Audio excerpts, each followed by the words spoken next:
યુપીની એક ગેંગ છે જે આખા ભારત શહેરમાં અલગ અલગ રાજ્યોમાં જે રાજ્યના મુખ્ય શહેરો હોય એમાં મની એક્સચેન્જની દુકાનોને ટાર્ગેટ કરી ઘરફોડ કરીને જતી રહ્યા છે.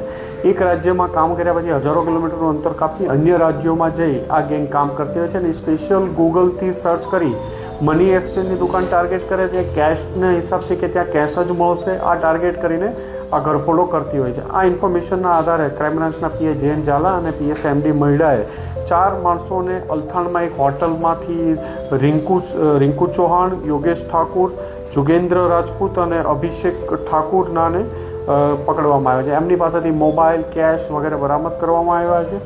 એમની પૂછપરછ ખબર પડી કે અહીંયા સુરતમાં પણ એને ગૂગલ સર્ચ કરી અને ટાર્ગેટ કરતા હતા. અલગ અલગ વિસ્તારોમાં મની એક્સચેન્જની દુકાનોને સર્ચ કરેલું છે અને એમને ટાર્ગેટ કરતા હતા ઘરફોડ કરવા માટે.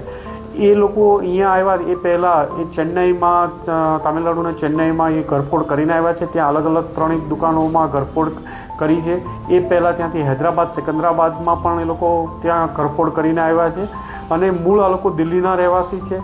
રિંકુસિંહ ઉપર 10થી વધુ ઓફેન્સ દાખલ થયેલા છે અને અન્ય બીજા આરોપીઓ જે છે એમના ઉપર પણ ઓફેન્સ, જોગેન્દ્ર ઉપર 2 ઓફેન્સ છે, અભિષેક ઉપર 1 છે. ગાઝિયાબાદ, અલગ અલગ રાજ્યોમાં ગુના દાખલ થયેલા છે અને અત્યારે પણ એણે દિલ્હીની આસપાસ ગાઝિયાબાદ, ઉત્તર પ્રદેશ, સિકંદરાબાદ, હૈદરાબાદ, તેલંગાણા અને તામિલનાડુ, ગુજરાત વગેરે જગ્યાએ અલગ અલગ જગ્યાએ ઘરફોડ કર્યાનું કબૂલ્યું છે.